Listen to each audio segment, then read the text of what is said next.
Matheus Cunha. He's been nominated for Player of the Month at United, but am I wrong in just feeling like I want a bit more from him? Before December, I did feel like he was hit or miss, but I did feel like he was starting to find his stride in a United shirt. Now with Mbeumo and Ahmad at AFCON, we were expecting him to step up.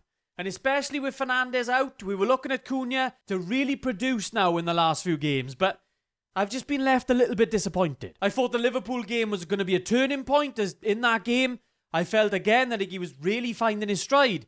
At times, Liverpool tried as they might, they couldn't get the ball off him. So despite Cunha not scoring, felt like he had a very, very good game at Anfield. But since then, especially after the AFCON players have departed, something just isn't quite clicking for Cunha.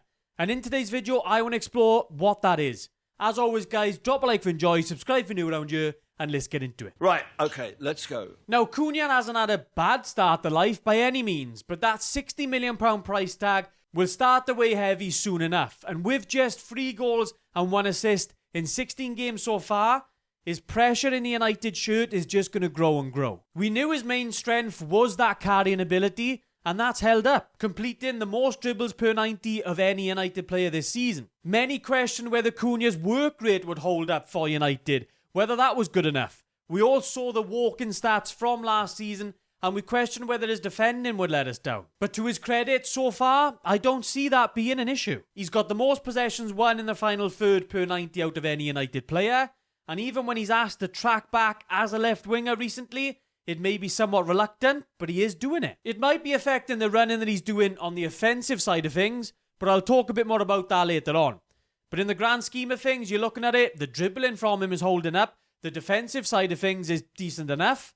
So what really is the problem? Why is he not clicking? Well, we all know that Cunha and Mbeumo massively overperformed at XG last season. So the question was always going to be whether they could do that again in a United shirt. Would it really come back? Obviously, the big price tags, would they come back to bite us? You're looking at the shot map for Cunha last season, and yes, he did attempt a lot of shots from outside the box, but he did also score quite a few of them as well. And this is what led, obviously, to that overperformance in his XG. You fast forward to his time in a United shirt, and we're halfway through his first season now, and those trends have simply just carried on, but we've just seen a little bit of less success with him, and that's the issue. Cunha is still attempting those difficult long-range shots. He's got a lot of confidence in his long-range shooting, but you're looking at it, and he's just simply not scoring as many of them. So there's always going to be that issue, and I was worried about that before Cunha signed for United. You're looking at it, and yes, he scored a lot of those goals for Wolves, but could you carry that trend going forward? And obviously now at United he hasn't, and that's always going to be an issue. There is a slight underperformance in his actions in front of goal. He scored 3 goals from 4.6 XG, so maybe obviously that will balance out now in the second half of the season, but still taking these many shots from outside of the box, unless you're going to be scoring a lot of them, there's always going to be question marks around that. Cunha has hit the post twice this season, and he did miss a very decent headed chance up against Villa as well, but largely where he's shooting from is still always going to be a problem for me, and it's a common theme for United under Amorim, and it isn't just a Cunha problem. We've had this shoot-on-sight mentality for quite a while now. Every attack needs to be super direct, and it's worked in some games, but when we face the most stubborn blocks, like we did, obviously, versus 10-man Everton, that's when United come unstuck then. That spark in attack simply just goes away as we only really attack in one sort of method. I can't do anything else. And for Cunha, facing these low blocks, it takes away a lot of his strengths. The strengths in his carrying, you're not going to have that space to run into up against these low blocks. Again, another question mark we had when United signed him. How would he obviously perform against these low blocks? And so far, he hasn't done enough for me. And these are some of the instances from the last few games where I feel like Cunha is just wasting the ball a little bit for United. He loses the ball here, he passes it and obviously gets intercepted, but to his credit, he wins that ball back, and when he does, you're looking at it. Well, United in a decent attacking position.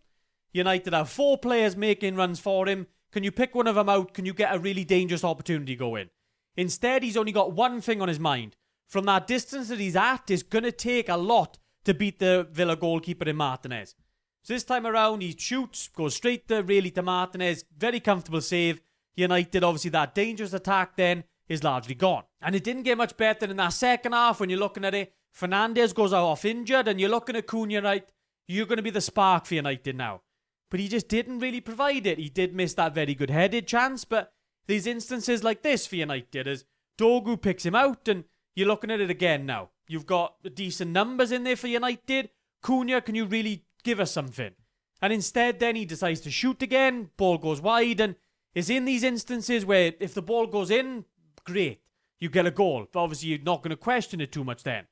But largely, if you're not scoring, that's when the question marks are going to arrive. This time up against Newcastle, Cunha in a very decent position. They work this chance very, very well. Cunha's at the heart of it. Flicks it onto Dogu. Dogu, another little flick onto Cunha. He manages to get in a very decent position. United again, you're looking at it. You've got two players. Seshko making that run into the box. Cunha instead decides to take a shot. Like, from that position, are you really expecting Cunha to get a goal from there if he is to shoot? Not really. Again, very low XG chance, and you can see why United in these instances are struggling to generate a lot of XG, because they've got players shooting from just real unnatural positions. Cunha on his right foot here. I mean, you're expecting the keeper to save it even if it does go on target. And again, another one from the Newcastle game. Cunha gets in a very decent position. Again, the first instance to get into these sort of positions is very, very good. Obviously, his carrying ability, as I've said, he's been very good in that sense for United. But you're looking at it. Mount, you've got Dogu at the back post. Dogu's completely free. Cunha, can you try and pick him out? Instead, no, goes straight to the keeper. That was a shot from Cunha. It wasn't an attempted cross that went wrong.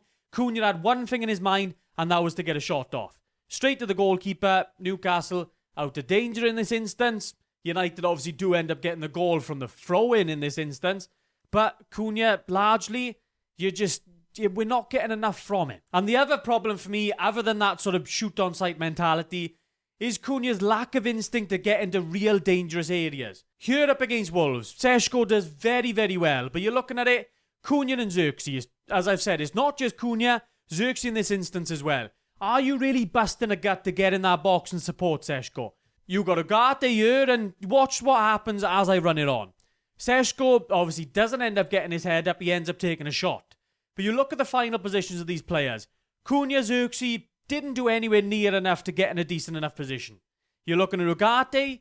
Look at where Ugarte started. Miles behind Cunha and Xerxes, and he ends up making a run beyond them. Your defensive midfielder shouldn't have to be the one making the runs into the box. Should be the other way around. Your defensive midfielder on the edge, then you've got Cunha and Xerxes, your strikers, getting into that box then. That's what really should be happening. But so often, Cunha just ends up staying on the edge of the box, and again, I'm just left wanting a little bit more. Because in that Villa game, to Cunha's credit, he did get in the box, and you look what happens. He ends up getting a very, very good headed opportunity. Obviously, he should be scoring, and he didn't, but he should be in these positions a lot more often for United. When United have the ball out wide in decent crossing positions, can you get in the box, help the likes of Seshko, obviously outnumber the defensive players in that box then. Cunha can get so many more of these opportunities, but he just doesn't really make the runs enough for me. And I go back to obviously that defensive work that we talked about. Maybe this obviously increasing the Cunha having to do that tracking back is affecting the amount of running that he's doing in the attacking sense. United obviously don't keep the ball particularly well. A lot of United's play is very frantic with up and down the pitch as we largely rely on those quick direct attacks. So maybe he's camping on the edge of the box because he's fearful of United losing possession, and obviously he's having to run track back 50 yards then. Maybe obviously he doesn't have the energy to get into the box after he's just done a load of defending. Obviously trying to give him a little bit of leeway here, but probably what he's thinking is if I camp on the edge of the box, I can get a decent shooting opportunity. Obviously he thinks that those long-range shooting attempts, he thinks that he can score more of them than not. But the reality is there's no player in world football who's going to score more often than not from outside of the box. Obviously some players are better than others, but you're still obviously you're gonna get more XG. You're gonna obviously help your team a lot more if you can get shots from inside of the box. That's just common sense. It's one of the reasons Cunha was moved from being the main striker at Wolves. He just didn't really have the instincts to really get in the box and get on the end of stuff in the 6-yard box. He was more favouring camping on the edge of the box, shooting from range. But at United, I'd love to see him be that more of a dual threat. Because I think we could have Mbuemo doing it from one side, Cunha on the other. Then United's attack inside then. I think it would just go through the roof. And long term looking at it, can Cunha survive if obviously United we're forced to play more of a back four? You've seen Amorim this season go more into that back four shape. If we get rid long term of that 3-4-3, does Cunha really have a place? Because you're looking at it, Cunha's probably one of the players that would really miss out if we went away from that 3-4-3 shape. What happens if Amorim is replaced and a different manager comes in who does play a four at the back? But I do think Cunha can still work, and he's shown that in recent games. What I would really expect, obviously, from a manager, if you've got Cunha out wide, you're obviously expecting this sort of 4-2-3-1 shape. And I think that's probably the long-term answer for United. But it can work for me largely if Cunha is deployed in these sort of areas and you've got someone, a full-back, whether it's Shaw, whether it's someone else, doing these overlapping runs for him, allowing Cunha to drop into these sort of areas, play into that number 10. Obviously, he needs to stop shooting so much from these sort of positions. Can he be a little bit more creative? But getting him in these areas is where he's really going to thrive. So long term, the answer in that back four shape, I do still think Cunha has a place, but obviously he's just got to be platform well enough. Get someone holding the width on the right-hand side, get obviously help for them as well. But if we can get Cunha having an overlap in full-back, still think even in a back four shape, he does still have a place in this United team. And largely, I still think Cunha has that big fish, small pond mentality. He feels like he's got to strap everyone on his back and obviously carry this team. It's what he did for Wolves, and it's obviously what we're expecting him to do right now. But when Ahmad and Mbeumo are back, I think he needs to just blend a little bit more with them. Just do with a little bit of sort of unselfish running sometimes. But I think it's obviously stuff that Cunha just needs to work on. As I've said, I don't think he's had a bad start to life at United. But because of the price tag, because of the player that I know he can be, I just feel like I'm wanting a little bit more. What do you guys think? Let me know down in the comments down below. As always, guys, if you enjoyed the video, drop it a like, subscribe if you're new around here. I'll catch you in the next one after that Leeds game. I'll see you there, guys.